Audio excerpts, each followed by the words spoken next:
feel like the double up of the applause. Come on, let's do that. Let's bring it back in the air. We're talking about reclaiming self, so let's deep dive into this amazing discussion. Over to you then. Thank you for the lovely introduction and thank you for having us. This is such a wonderful, event to be at. And thank you, Aditi, for being here. Absolutely. Good evening, everybody. It indeed is a pleasure to be here. And what a lovely panel discussion I have witnessed right now. Truly inspiring. Thank you. So, I'm going to be talking to Aditi for a quick 10-15 minutes and then throw it open to any questions that you may have. We only have 20 minutes, I believe, so I'll keep it brisk. But Aditi, I'm diving right into it, and I really want to talk about, how achievements are not defined by anyone's gender or their age. So Aditi has had such an interesting career path, and it's very inspiring because she started out as a medical doctor, actor, model, and now she's studying, getting her degrees, master's program in psychology and counseling from Harvard University. That is so incredible. So tell me, a loud applause for that. Tell me, what was the impetus to get into the mental health space? And what was the reaction, also I'd be very curious, of the younger students there? Well, that's a wonderful question. The reason why I keep studying and learning is the fact that my first love is learning. And this I discovered whilst I was working on myself, which is, of course, I'm still work in progress, like I say. The reason I went back to studying around 8 years back is because being in this field of glamour, beauty, I felt that I wasn't intellectually as stimulated and challenged as I generally like to be. And I felt like my gray cells were dying slowly. And I'm very proud and I love my brain and I want it always to be healthy. And one of the ways to keep it so is by studying and learning. So at that time when I was at the crossroads of what to do next, what should I study? Of course, being a medical doctor, the natural progression would have been for me to complete my MD Gynec, which I started out doing. But that also meant that I had to stay on campus for 3 years, which was not possible because my children were young. And being a single mother, it was hard to leave children for 3 years and go and stay on campus. So I said, okay, I brainstormed with my friends. Some of them suggested cosmetic, skin and cosmetic surgery and medicine and things like that. But somehow psychology was something that drew me. Because I said, I know human body, now let me study human mind. Because after doing Big Boss, that was actually where my interest got picked. I was like, how is it that this person behaves like this inside the house? And it was not scripted, that much I can promise you. It was just shocking. The same event, all 13 inmates, as we are called, in Big Boss's house, reacted so differently. And that was kind of the beginning of okay, human mind is very, very interesting organ of our body. Plus, being a spiritual being, I follow Vipassana, I've been doing Vipassana for the last 13, 14 years. That kind of pushed me, nudged me towards understanding human mind and thereby giving me inroads into helping others who are struggling with any issue. Of course, in COVID times, one good thing that came out, Meghna, out of COVID was that we Indians became aware of mental health. Till then, it was like, chal pagal nahi hu main kyun jaun kisi ke paas, right? That used to be the thing, I'm okay. I'll go out for a coffee or I'll go out for a film with my friend and I shall be okay. But one has to realize that just like when your hand is fractured or your leg is fractured, you go to an ortho doctor. Similarly, if your mind is fractured, you need to go to a doctor or you need to go to a professional. So that awareness was something that COVID gave us as a gift, I would say that was the silver lining. And that's where the whole journey started. Now, where your question about young students, they were like, what motivates you? Like, we want to get out of this institution, start a life, and you come back. So that's what I said. I think I will be a lifelong learner. So that is what my endeavor and goal is in life. Thank you. So, yesterday itself I was conducting a corporate talk where I spoke about why women can have it all without being superwomen. And I really want to understand, as a wellness coach, as a mental wellness coach, what tips would you give to working women, especially the guilt that women feel, as their mothers, without losing their mind, without their children losing their mind. How do we navigate this, working mother syndrome without constantly having to strive for perfection? Because, even the moon doesn't have to be whole in order to shine. But women are expected to be in this constant state of perfection at all times. You all have to look like Deepika Padukone and earn like Indra Nui, and we are nurturing as Nirupa Roy or Mother India. And this constant sort of expectation has weighed us down, it's burdened us, we are exhausted. So what are your tips that you can share with us? Firstly, every human being, especially women, need to understand that don't be Jhansi Ki Rani. It's okay, it's fine. Going through mother's guilt is okay. That is also normally got to accept it, right? It is bound to happen because we are built like that. It is in our DNA and evolution. We have evolved, but that limbic brain of ours, the emotional brain of ours is still taking time to catch up. So if you feel guilty, become aware of it that yes, right now I am feeling guilty. It's okay. Don't beat yourself. But also understand that guilt and worry are the two most useless emotions. Having that understanding, when you ask yourself, that okay, I'm feeling guilty, now what? When you ask yourself that, things will fall in place, will be okay. I still do, go through a massive working mother's guilt because my mother was a homemaker and she was always there for us.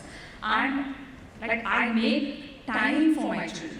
And that is something that I had to become okay with. And that is what I also say to working women that, you are doing so much. Be kind and compassionate towards yourself first. Instead of saying that, oh my God, I'm not being a good mother. If we ask ourselves, I have a list in my mind that, when I was growing up, that my mother, she's doing this, she's not doing this, I will not do this with my children. There is no perfect parenthood, right? I mean, we all have that list. When I become a parent, I will not do this, or I will do this. So similarly, if you ask my children, they will definitely have a list of their own. So it's okay, it's fine, you do your best, right? You give them your best. And my children understand that their mother is a working mother, and they are proud of it.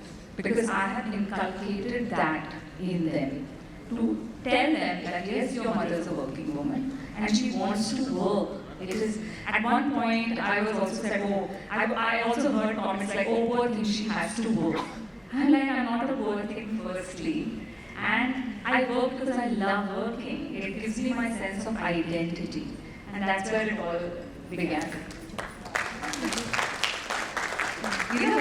I saw this very interesting quote that you put up on your Instagram. You said, love is not a cure for mental illness. And I'm a domestic abuse survivor. I wrote a book, Boys Don't Cry, also my previous novel, Boys Don't Cry, was about that. It's been adapted into a movie. Because I thought that my love is strong enough to change a man. And I forgot that women are not rehabilitation centers for badly raised men. And I think that's a lesson that all women in particular need to learn, that tolerating pain is not a sign of strength, because we're constantly told to be strong at all times.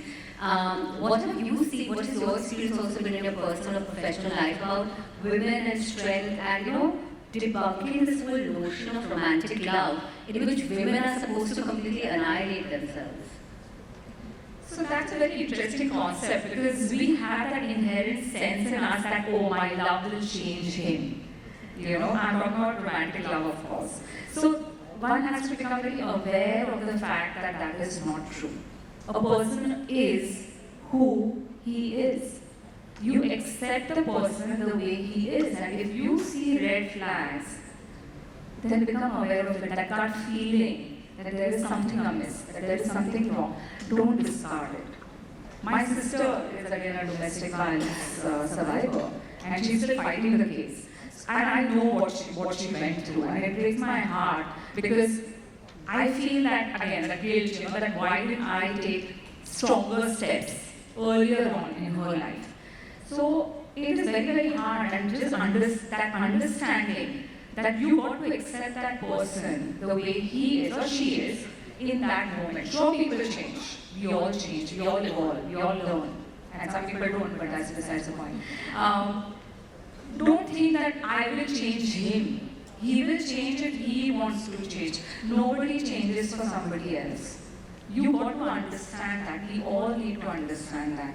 That yeah, people change and you might be instrumental or catalyst in it, but at that moment, this is what it is. So be careful and please cherish yourselves, because don't hold yourself in that kind of low self-esteem that if there is microaggression, if there is certain emotional abuse, which most women are not even aware of. Microaggression in India, we don't talk about it, but it exists. So be aware, start becoming very cognizant of these kind of things that are happening in your life and put a stop to it. Having a boundary is very, very important for your mental health, your mental well-being. And like I say, jaan hai to jahan hai. If you are happy, your relationship with everybody around you will be a lot more peaceful. So beautifully, eloquently put. And I'll wind it up with my final question, which is, about the fashion industry. They can, I think, no longer weaponize, these standardized beauty parameters that, again, women have been upheld to, for so many centuries, in fact. So you have, Aditi actually launched this very interesting pageant called Marvelous Mrs. India, where women are not judged on the basis of their height or the weight or their skin color, but on the basis of their talent, their merit, their intellect. And I found that so riveting. It's such a unique, such an inspiring, and such a contemporary idea. So tell me a little bit more about that. What was your impetus again to have something like this? So Marvelous Mrs. India is my fourth baby. I have 2 children, 1 dog, and this is my fourth baby. It's about 9 months old right now. We just finished our first season. The reason why I started Marvelous Mrs. India, after I won Mrs. World in 2001, that's a question I get, like why so much time has passed and you've done it now. The reason is because now when I see beauty pageants, there are many. There are many, many beauty pageants, and it has kind of lost its sheen compared to when I won Mrs. World. My endeavor is to bring the sheen back, and by that I don't mean a hand-waving Mother Teresa kind of a beauty queen, but a real beauty queen. And by that, when I thought about it, the whole point came to Meghna. The fact is that how are these beauty queens being judged? Firstly, for married women to have a certain parameter, it's just not correct, we need to change our definition. So the whole premise of launching Marvelous Mrs. India was to challenge the stereotypical definition of beauty. And that's why I launched this, where we don't have any, age, height, weight criteria at all. But we do. It does not mean that you do not look after yourself. Self-care is a very, very crucial aspect of a human being, and we neglect it many a times. So we do inculcate that in our participants, where we say that whether you're a working woman or not, 10 minutes every day, and by that I don't mean scrolling on screen, no, 10 minutes of self-care should be part of your daily routine. And I hope everybody here takes this message home, that 10 minutes. I know all of you are achievers, I know you all work very, very hard, but please look after yourself, be it physical, mental, emotional, intellectual, whichever aspect of health you take on. Please start looking after yourself, and this is for men as well. I don't want to discriminate here. So 10 minutes every day, yeah? Agree with me? Yes? No, that's very nice. So thank you, Aditi, for being such a super achiever in a room full of super achievers. And I think we have time for maybe one question if any of you have, but a very quick Q&A. So if anybody has any question for Aditi, please feel free. One, we can wrap it up. Are we out of time? Okay, one person has a question. So, Aditi, since you're a psychologist, I have one question, and this is more towards making, and this whole session is about, women empowerment. How can we make parenthood more from motherhood to a parenthood, the journey? Because even in corporates, whatever we spoke about, even in the panel discussions you heard, everywhere we do get maternity breaks, but paternity is just a week. Why are we giving that leeway to men that you don't need to take care of the baby? That's only mother's job. Wherein, of course, in European countries, I understand that they do not have the support that we have in India. But how can we inculcate that support system from the corporate to the both parents, not only in a mother but also in parent? That's a great question. So I firmly believe that this is very deeply ingrained in our society. So as we are growing up, it's very clear that a woman's role is to be the primary caregiver. That she's supposed to feed the baby, she's supposed to change the diapers, she's supposed to do everything. And when a man even tries to do that, the woman herself many times stops the man from doing it. Like, you chill, I will do it. Or the in-law, mother-in-law, or the mother will interfere and say that. So it is, I think, everybody's responsibility, be it a man or a woman, to firstly have the conversation with your better half to say, if you're still not a parent, to say that, hey, this is what we will do when we become parents, and let's stick to it. So that becomes very important. When you have your child, be it a boy or a girl, make sure that these values are inculcated in the child, because it begins from there. Right? I'm reading a book called Diary of the CEO, I don't know if any of you have read, and I was listening to it to the Audible in the app, and that's what they said. He says that beliefs are formed much later in life. A 3-year-old will believe if I tell him that pink elephant, I saw pink elephant flying, but if I tell you, you will look at me like I need to go and check my plane, right? So these beliefs are something that we need to take the responsibility of the next generation to say that, hey, parenthood is for both. It's not only the mother who's going to be the primary caregiver. Great, thank you. I'm being indicated that we need to wrap up, but youth is such a lovely audience. Thank you so much.